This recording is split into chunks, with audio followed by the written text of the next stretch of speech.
So last time we were talking about colorings, and we said that some of these colorings of square that we were looking at, they I could rotate one of the colorings to get another coloring, right? In that case, are they really different colorings? I can just rotate this coloring and be like, oh, I have rotated or reflected and obtained this coloring. So those we are going to call as equivalent colorings. You can get one from the other. Two colorings will define to be equivalent properly if you can get one from the other and they're not equivalent the otherwise. Okay, now colorings don't have to have two colors. You can have more than two colors. So let us give a more proper definition of colorings. Let G be okay. Let G be a group of permutations. Group of permutations acting on a set X, acting on a set X, generally which will denote 1 to n, right? And let C be a collection of colorings of X. Let C be a collection of colorings of X such that for every F in G, F star, and for every C in C, the coloring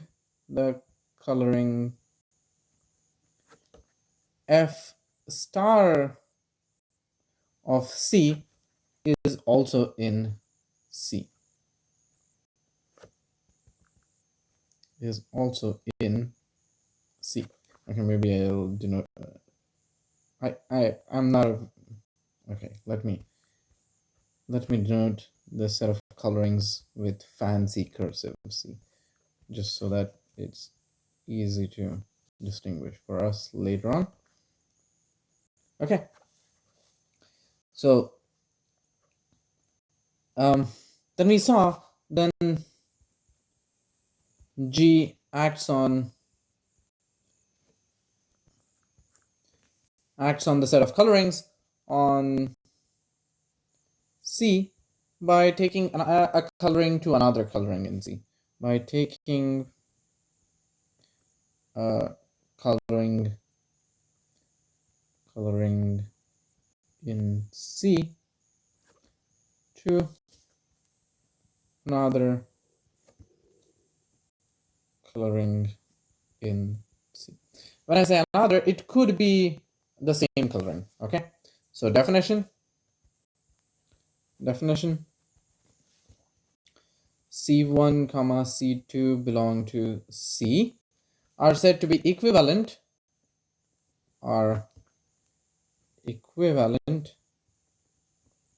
denoted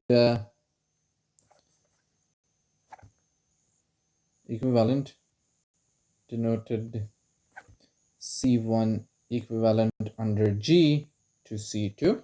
It matters if it's under C, what G is. If there exists a permutation F in G such that F star of C1 is equal to C2. Okay. C1 and C2 are called non-equivalent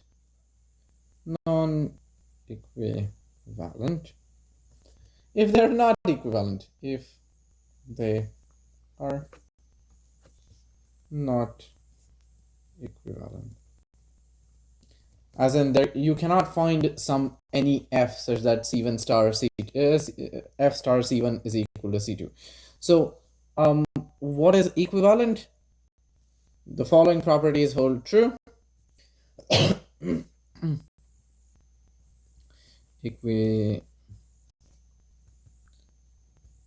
equi equivalent implies implies means the following properties hold. Okay, so what are the following properties? Reflexive. I think I have mentioned equivalence relations before in a previous lecture. I don't remember what we were talking about though. When we were defining partitions, we defined these. So reflexive, C is equivalent to C for every coloring, for every coloring C. Okay, because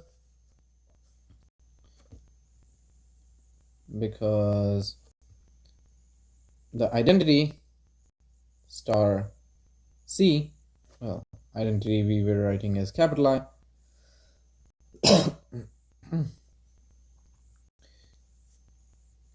Identity star C is always equal to C, right?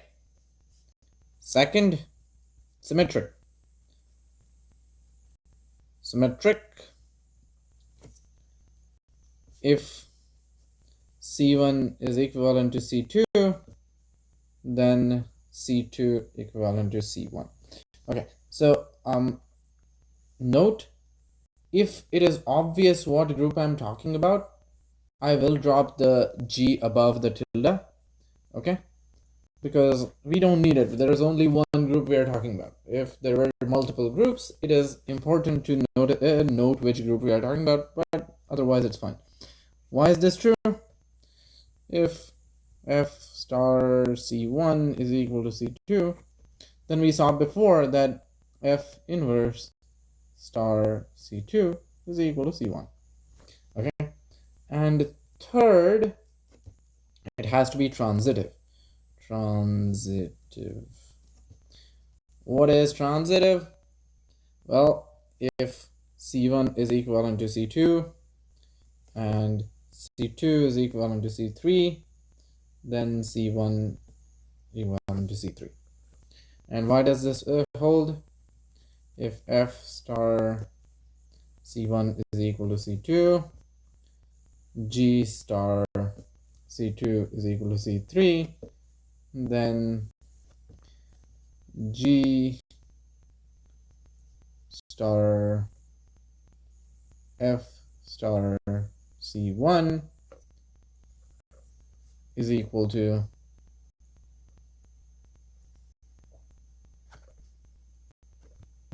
G composed F star C1 is equal to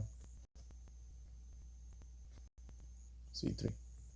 So I have found some way of writing C3 in terms of C1. And so this is what we defined in section 4.5, and that is an equivalence relation. Okay, and we will note that again these equivalence relations are going to partition my set, okay, into things that are equivalent. If they're equivalent, we'll call them in this say that they're in the same partition. If they're not, they'll be in two different partitions. Okay, now we'll be looking at results of this. A very small note: why does it matter what group we are looking at? For example, why does it matter what group G is? Okay, so example, look at colorings with three colors, red, blue, green. Okay, for equivalent for equilateral triangle, equilateral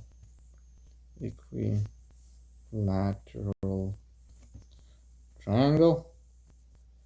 Okay, and I'm going to say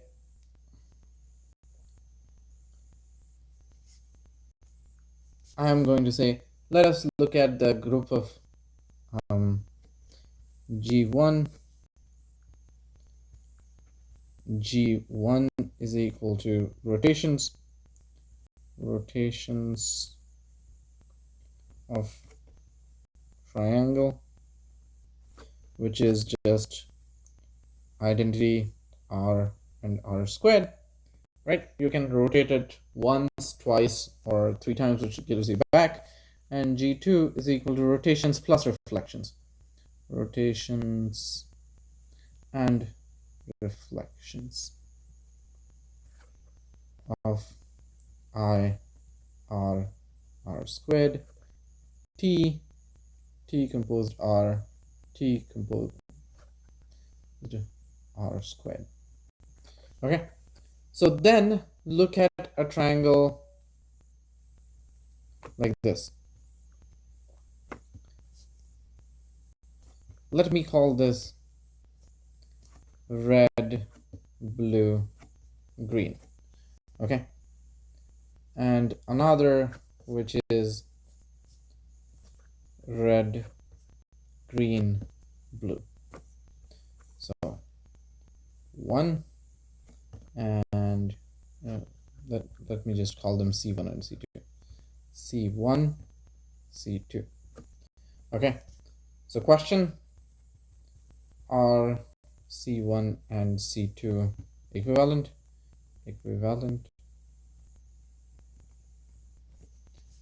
Answer, well, no amount of rotation is going to get my C1 to equal C2, right? Whatever I do, if I want to make, since both of them have the red vertex on top, the only rotation that can keep it is identity, but identity will not shift B and G, right?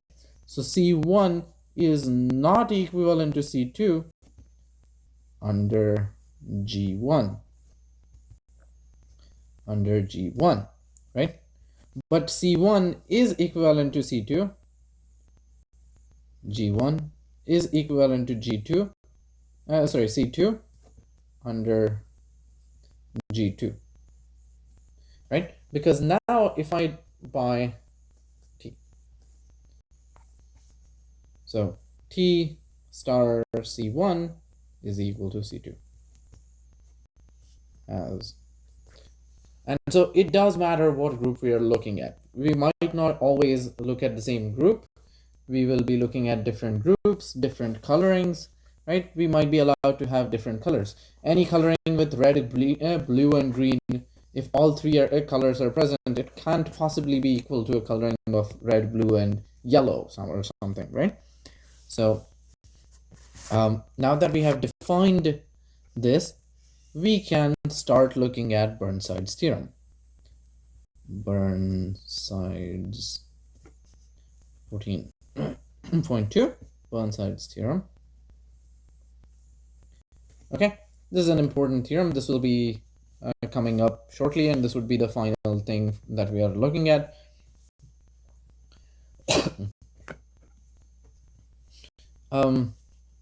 So again, let G be a let G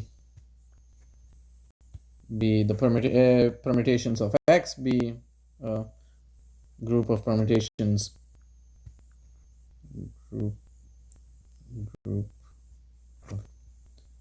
permutations of X, and let C be a set of colorings of X, C be a set of colorings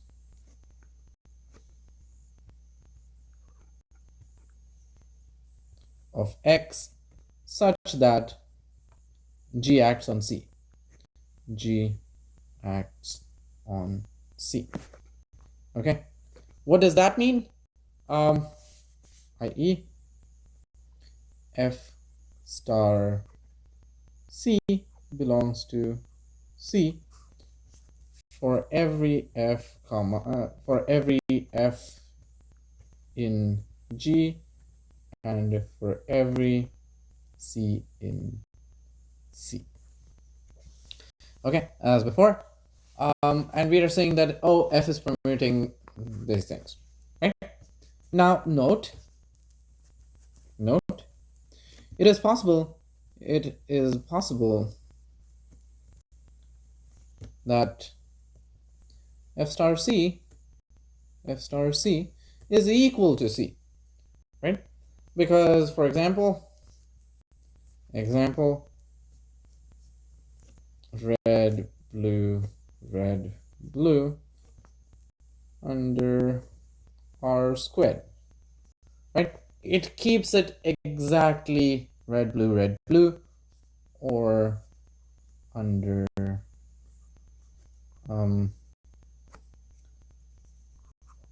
R composed T, right? Both of these are going to keep the coloring exactly the same, okay?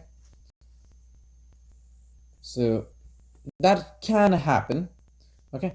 So then let me define a group. So definition, let G of C be called stabilizer of C, stabilizer of C in G is equal to F such that F belongs to G and F star C is equal to C. Okay, so I am looking at all the elements F in C which keep C as itself. Okay, similarly, the other way thing, which will be denoted C of F, is equal to C such that C is in capital C and F star of C is equal to C. So this is the group of elements stabilized by F. Is equal to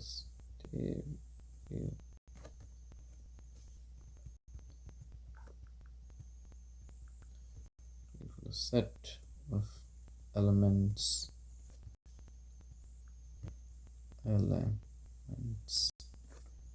stabilized by F.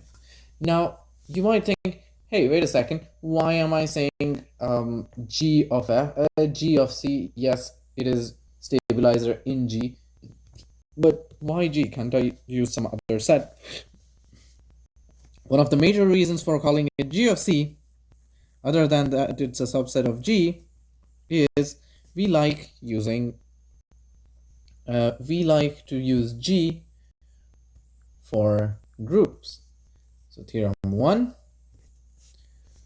for every coloring C, for each coloring C, the stabilizer G of C is a permutation group. Is a permutation group.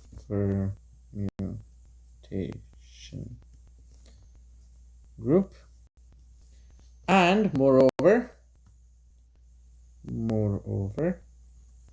for any permutations F and G, for any F and G, F comma G in G, G star C is equal to F star C implies if and only if F inverse composed G belongs to G of C. Okay, proof. It is relatively easy to check that it's a group, okay, and also that it is both the properties are pretty easy. Suppose suppose f comma g belong to G, stabilized C, so Rng of C, then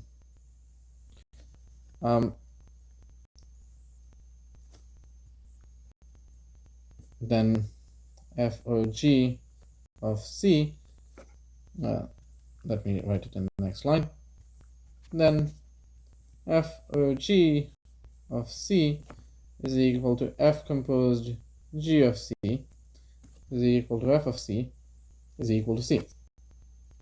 Therefore, FOG belongs to G of C. Therefore, closed under composition. Okay. Clearly, the identity.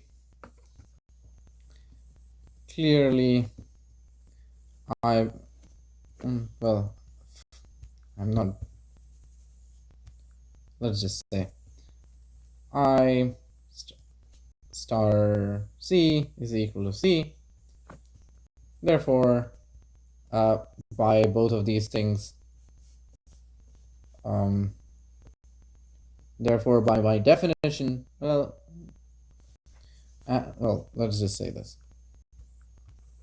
I of C is equal to C, and F inverse star C is equal to C, right? Because F star C is C, F inverse star C is C, therefore G of C is a group. G of C is a permutation group.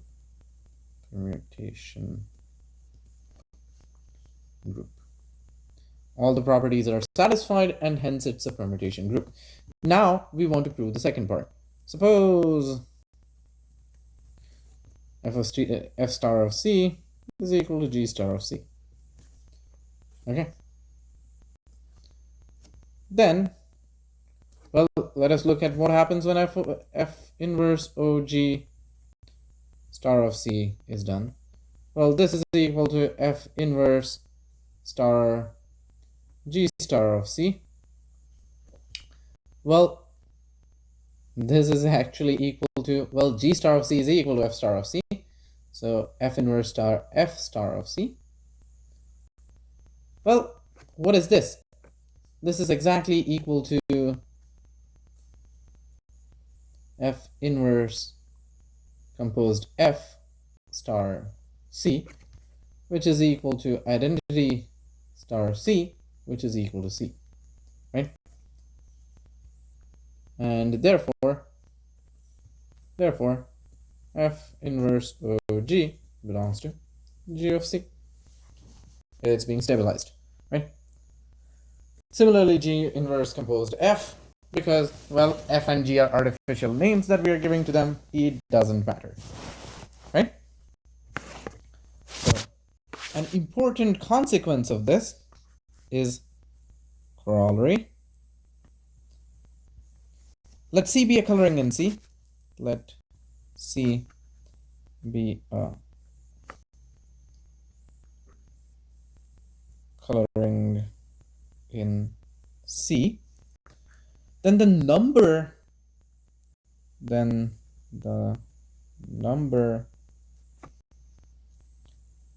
of F star C,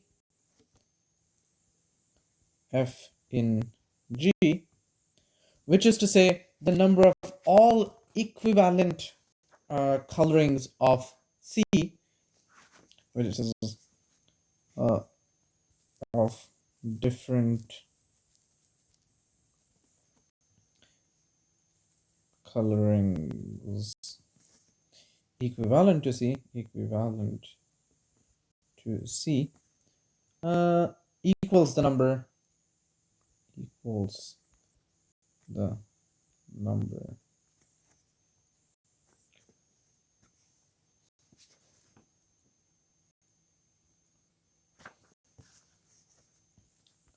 cardinality of G divided by cardinality of G of C. Okay,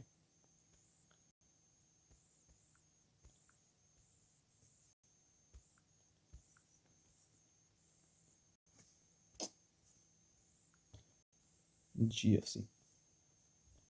Okay, which is obtained by the number of permutations obtained by dividing the number of permutations, dividing the number of permutations in G, permutations in G by the number of elements in the stabilizer of permutations in stabilizer G of C. Okay. Well, proof. This is more or less going to follow from theorem 1, right? So let us look at, let F be a permutation in G. Let F be a perm in G. Suppose G star of C is equal to F star of C. Okay. Then how many such G's exist? Well, maybe I should rephrase these. The number of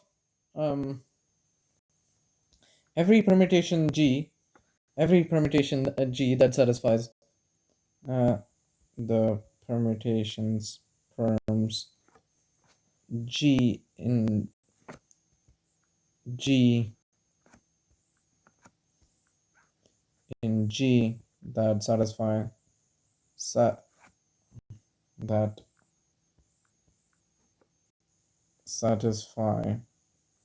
G star of C is equal to F star of C are precisely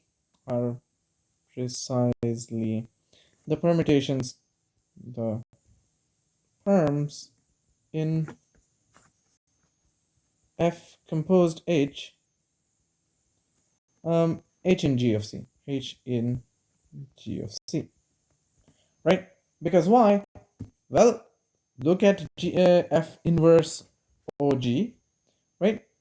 And this would mean that would give you as F inverse OG belongs to G of C, right?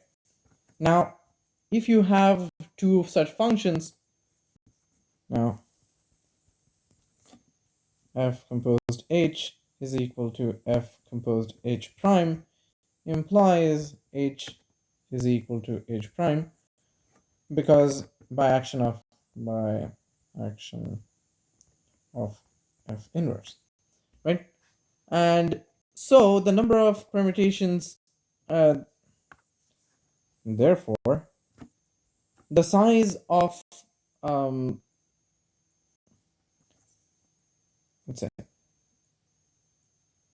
therefore the size of OH such that H in G of C,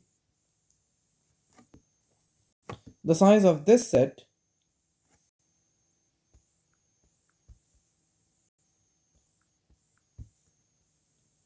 is exactly equal to the size of G of C, right? Because if you take two elements here, they are distinct, then H, if they are the same, then H has to be equal to H prime. If they're distinct, you can hit by F inverse to get elements of G of C, right? Therefore,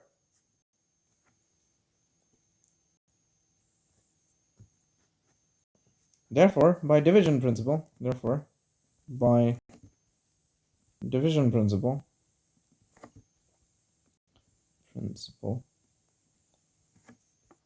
well, the set and the cardinality of the set F star C such that F is in G, the number of different elements in this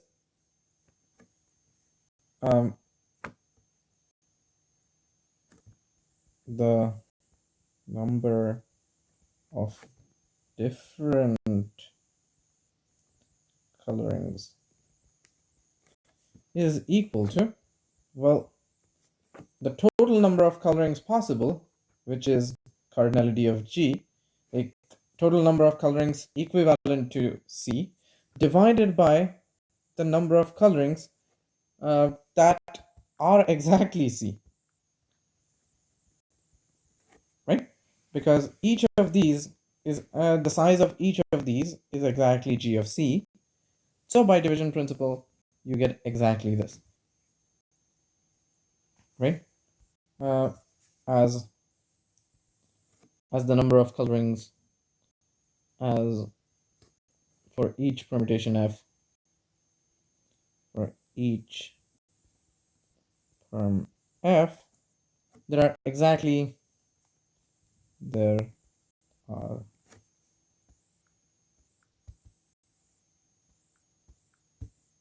as for each permutation F, there are exactly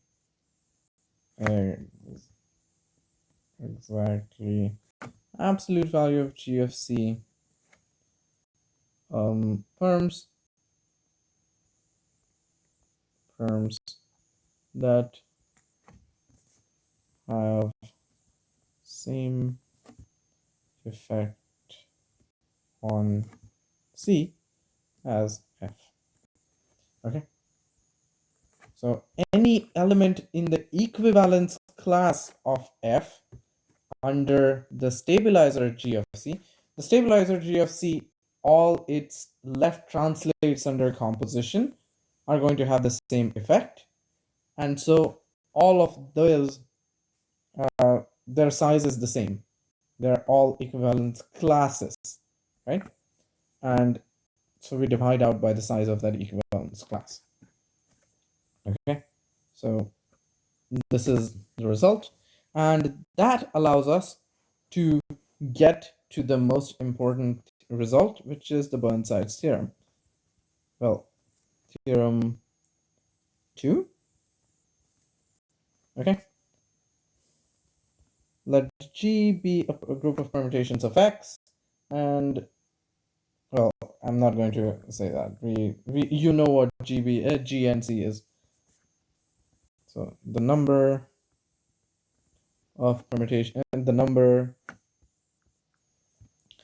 in G comma C of non-equivalent colorings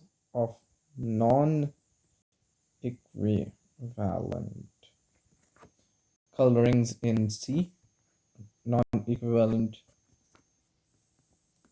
colorings in C is given by N G comma C is equal to 1 over size of G summation F belongs to G C F. What is CF? CF is the number of colorings that are stabilized by F. So your F might be a small enough set, or you might be able to count these. You're looking at how many colorings are stabilized by F, and you're dividing. Actually, let me say this. In other words,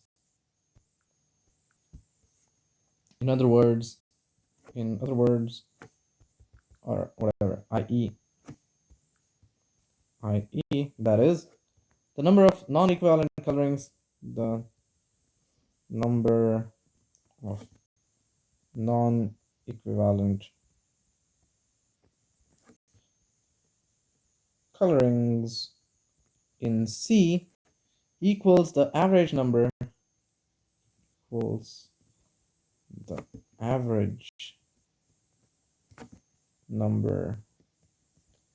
colorings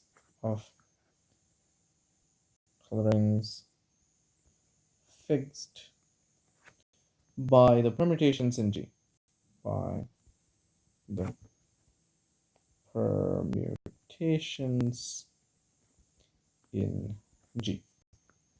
Okay?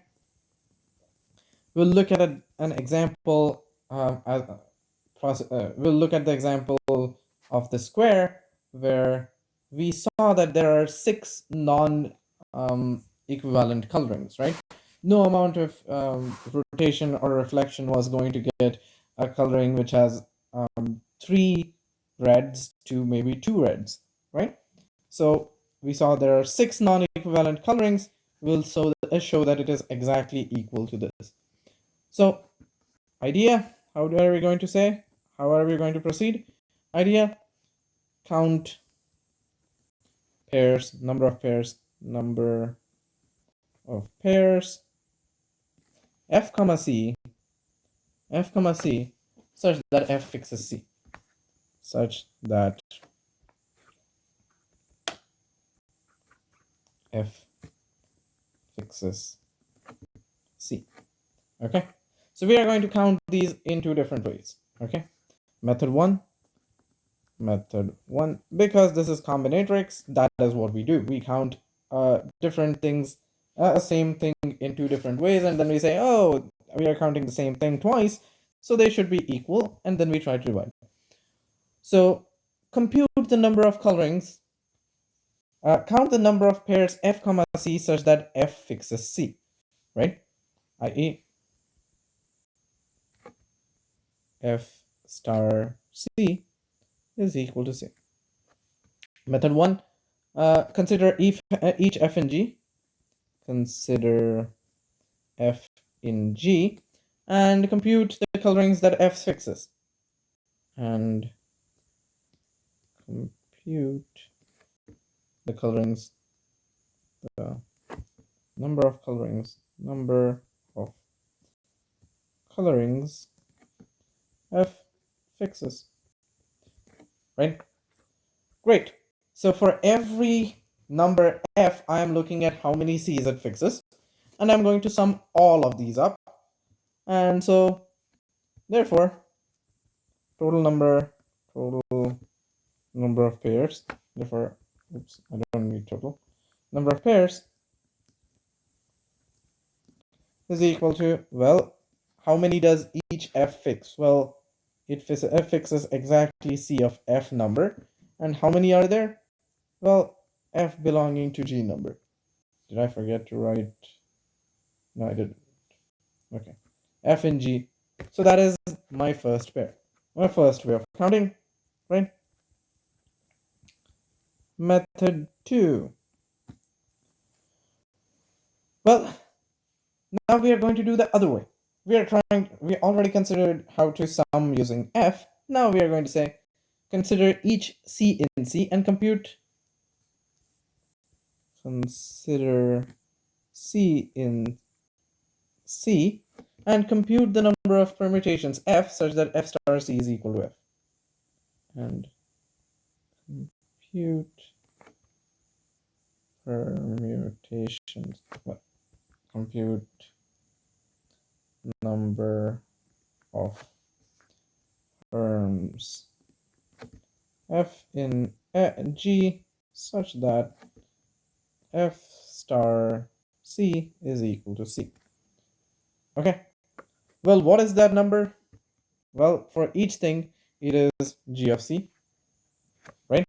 And therefore number of pairs is equal to summation c belongs to c, g of c, right? Because how many things fix a certain number? It is exactly g of c, right? So we get this sum. But wait a second. We know, we know that the number g of c is exactly number of colorings equivalent to c. But g of c,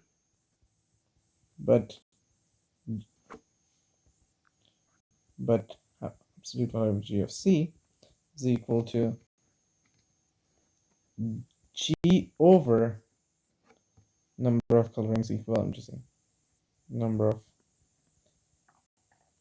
colorings equivalent equivalent to C. Okay, by corollary.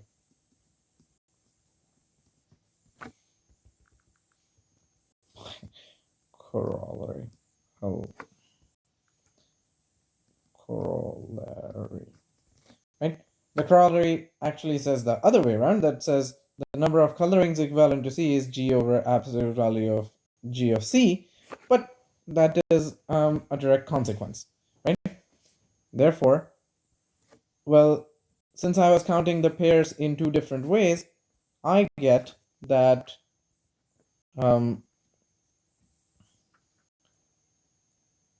first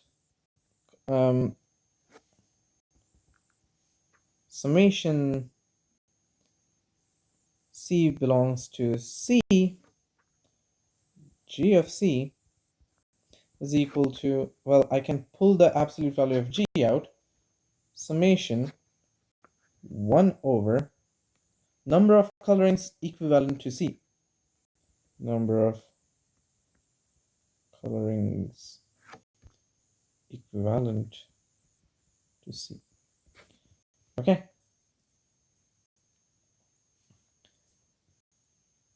But now there is a small thing that we have to note. The number of colorings equivalent to C forms an equivalence class, right?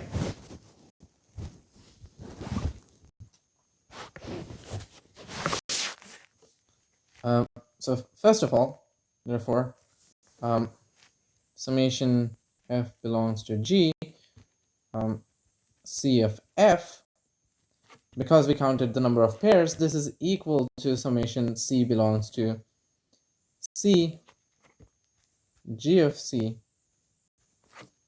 is equal to, stop acting weird, please.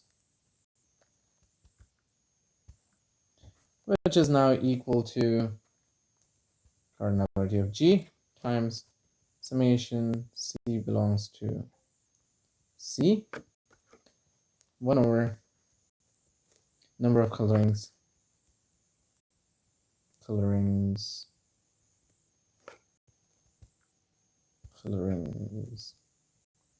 equivalent to C, right? But now we say that, oh, we can group things by equivalence class. If we group things by equivalence class, if we group colorings by equivalence class, then what do we have? Two colorings in the equivalence of class of C contribute the same amount to number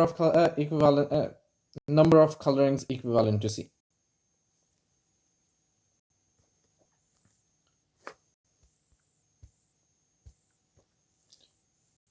Two colorings in the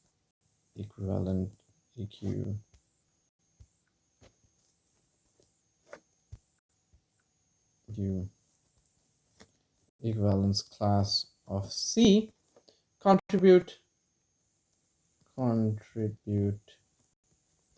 the same amount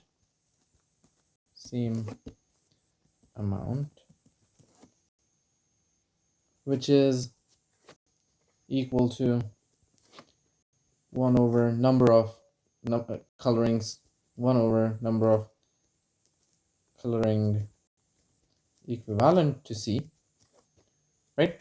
And so we have no idea how many things are in the equivalence class of C, but each of them contributes exactly 1 over the number of colorings equivalent to C.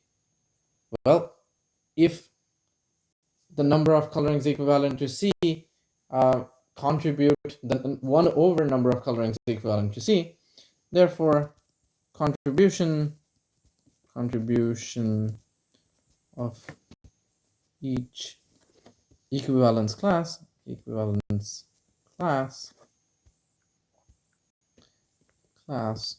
is equal to 1, right? Because there are exactly equivalence class size of equivalence class number of colorings equivalent to C, and each of them is contributing 1 over the size of equivalence class numberings. Therefore, I get that G times summation 1 over number of colorings, coloring equivalent to C,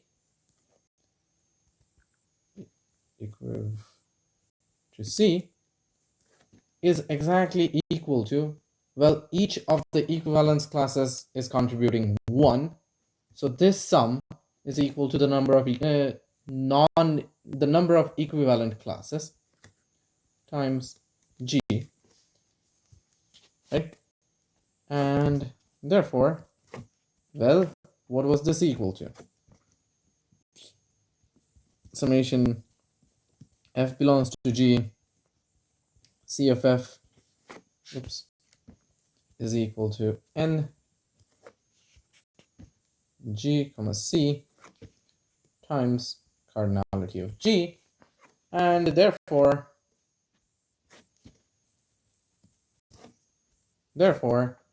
summation therefore number of equivalence classes N G comma C is equal to 1 over G summation F belongs to G, C of F as required. Okay, so that's our theorem. Let us do an example. Example, x is equal to symmetries of square.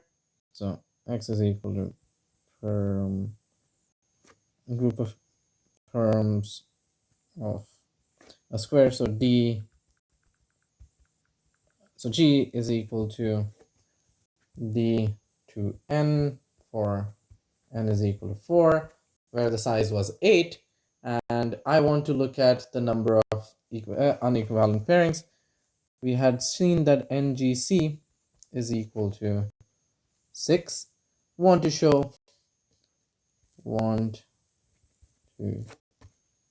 verify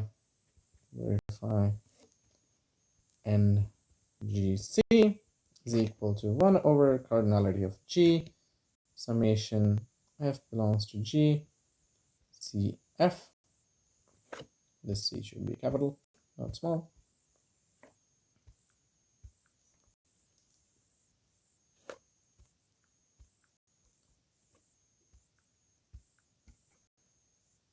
CF. Right? So let us list out all the permutations, okay, in my group D2N, and verify what is CF. Okay, so permutation, perm, and fixed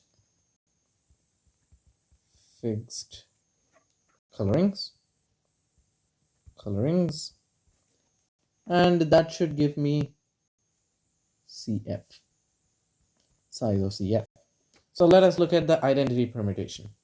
Okay, we know that the number of colorings possible, total colorings possible, is 16. This fixes all the 16 permutations, and so I get well, fixes everything,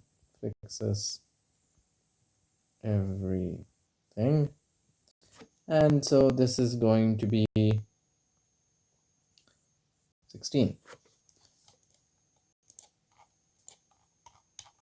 Okay, we are in for a long haul.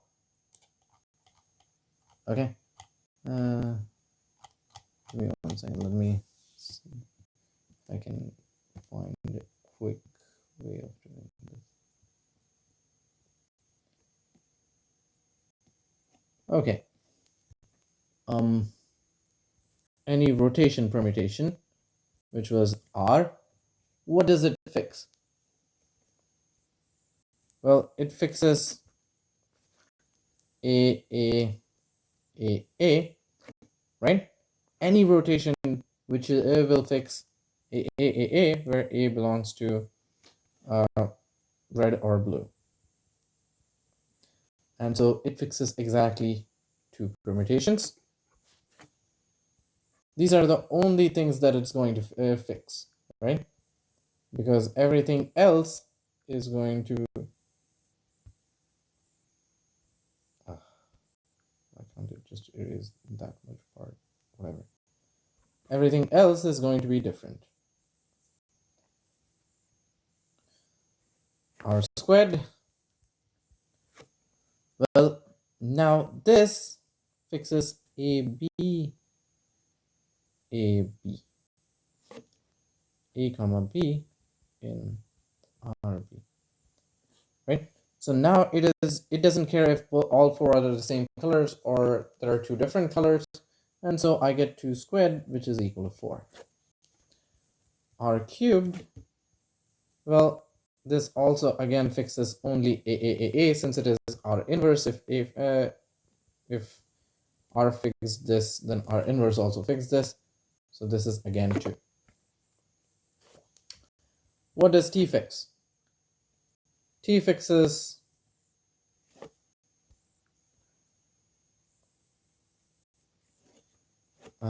stop. Why can't I draw a square? Okay, whatever. This is a square. A, B, B, right? This is what it fixes. So A comma B belonging to RB. And so I get this is, well, there are 2 choices for A, 2 choices for B. I get this is 2 squared is equal to 4. What does RT fix? What is RT? RT is around this. So now I get A, B, by symmetry, this should be A, but there's no condition on this 4th vertex. This can be a C. A, B, C belonging to RB. And so this is 2 cubed, which is equal to 8. R squared T fixes around this, so you get A, B, B, A. AB belongs to RB. So this is 2 squared, which is equal to 4. And the last one that we have is R cubed T, which similarly is fixed around this diagonal, A, B, C, B, and A, B, C again in RB, which gives me 2 cubed is equal to 8. And if I sum up all of these, I get 16 plus 2, 18, 4, 22, 2, 24, 8, 28, 8, 36, 40, 48, right? And therefore, NGC is equal to 48 over 8 is equal to 6, and that checks out. Okay, and so we have verified this result. Okay, and we will look at some more examples of this. I'll post one more video with examples of this. Okay, that probably I might do in a day, but this is all the amount of material that we are going to cover for the exam. This is the last new theorem that we have. Actually, let me do